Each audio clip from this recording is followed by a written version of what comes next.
আজকে আমরা কথা বলবো এমন একটা টপিক নিয়ে যা প্রায় প্রত্যেক মা-বাবারই চেনা, বাচ্চাদের নরম ত্বকের যত্ন।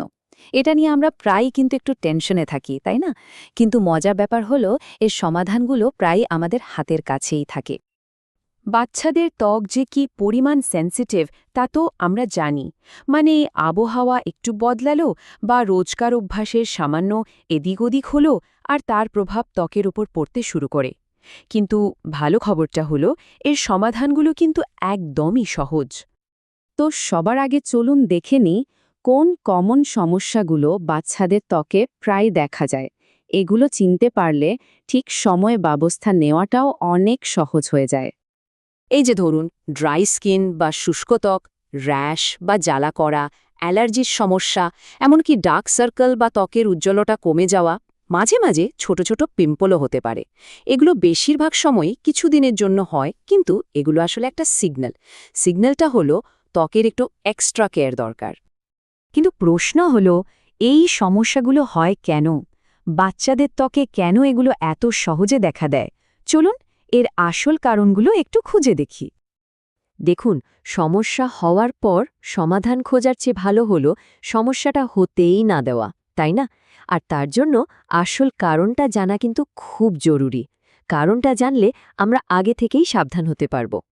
এই যে চার্টটা দেখছেন, এটা বেশ ইন্টারেস্টিং। এখানে প্রায় 40% কারণই হল পরিবেশগত, যেমন আবহাওয়া বা ধুলোবালি। কিন্তু খেয়াল করে দেখুন, প্রায় 35% কারণ কিন্তু আমাদের প্রতিদিনকার অভ্যাস। মানে একটা বড় অংশ কিন্তু আমাদের হাতেই আছে, চাইলেই আমরা এটা কন্ট্রোল করতে পারি। আর এই অভ্যাসগুলোর কথাই এখানে বলা হয়েছে।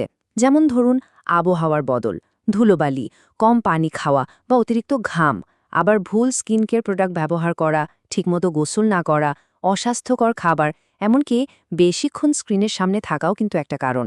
তার মানে সমাধানটা কিন্তু লুকিয়ে আছে এই ছোট ছোট দৈনন্দিন ব্যাপারগুলোর মধ্যেই। তো সবচেয়ে ভালো খবরটা কি জানেন? এই সমস্যাগুলো ঠিক করার জন্য খুব জটিল কোনো কিছুর দরকার হয় না। দরকার শুধু নিয়মিত আর একটু কোমল যত্ন। আর সেটা কিন্তু আমরা ঘরে বসেই করতে পারি। যেমন ধরুন, জামা কাপড়ের ব্যাপারটা খুব সাধারণ একটা জিনিস, তাই না? কিন্তু নরম, পরিষ্কার আর আরামদায়ক কাপড় পরালে ত্বকের জ্বালাভাব বা র্যাশের সমস্যা অনেকটাই কমে যায়। অন্যদিকে খুব টাইট বা সিনথেটিক কাপড় কিন্তু ত্বকের জন্য ভালো না। তাহলে মূল সমাধানটা কিন্তু এই 4টে পয়েন্টের মধ্যেই আছে। ১. আলতো করে ত্বক পরিষ্কার রাখা। ২. রোজ নিয়ম করে ময়েশ্চারাইজার লাগানো। ৩. পর্যাপ্ত পরিমাণে পানি খাওয়ানো। আর ৪. স্বাস্থ্যকর খাবার, যেমন ফল, সবজি, ডিম, দুধ, এগুলো খাওয়ানো। এই 4টেই হল সুস্থ ত্বকের মূল ভিত্তি। চলুন এবার এই সব কিছু মিলিয়ে একটা সহজ ডেইলি রুটিনের কথা ভাবা যাক। এমন একটা রুটিন যা ফলো করাও সোজা, আবার বাচ্চাদের ত্বকের জন্য দারুণ কাজের। বিশেষ করে গোসলের পরের রুটিনটা খুব ইম্পর্ট্যান্ট। গোসলের পর নরম তোয়ালে দিয়ে আলতো করে গা মুছিয়ে দিতে হবে, একদম ঘষে ঘষে নয়। আর ত্বকটা যখন হালকা ভেজা থাকবে, ঠিক তখনই কোনো ভালো বেবি ময়েশ্চারাইজার লাগিয়ে দিতে হবে।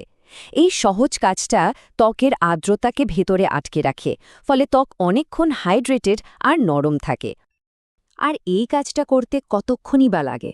বড়জোর 60 সেকেন্ড। কিন্তু এই 1 মিনিটের অভ্যাসটাই কিন্তু বাচ্চার ত্বককে ঘন্টার পর ঘন্টা সুরক্ষিত রাখতে পারে। ভাবা যায়, ছোট্ট একটা অভ্যাস, কিন্তু পার্থক্যটাও অনেক বড়। তাহলে এত আলোচনার পর আমরা যদি পুরো বিষয়টাকে একটা লাইনে বলতে চাই, তাহলে কি দাঁড়ায়? বাচ্চাদের স্কিন কেয়ারের মূল মন্ত্রটা আসলে খুবই সহজ। মূল কথাটা হলো, সংবেদনশীল ত্বকের যত্ন নিতে হবে আলতোভাবে। মানে কোনো কড়া কেমিক্যাল ব্যবহার করা যাবে না, বরং একদম কোমল আর নিয়মিত অভ্যাসের উপর জোর দিতে হবে। আসলে ব্যাপারটা একদম সহজ একটা সমীকরণের মতো। নিয়মিত যত্ন, তার মানে সুস্থ ত্বক। এর জন্য কোনো ম্যাজিকের দরকার নেই, শুধু দরকার ধারাবাহিকতা। সবশেষে একটা প্রশ্ন থেকে যায়, এমন কোনো একটা ছোট্ট আর সহজ পরিবর্তন আজ থেকেই স্কিন কেয়ার রুটিনে যোগ করা যেতে পারে, যেটা বাচ্চার ত্বকের জন্য একটা বড়সড় ভালো পরিবর্তন আনতে পারে? একটু ভাবলেই হয়তো উত্তরটা পাওয়া যাবে।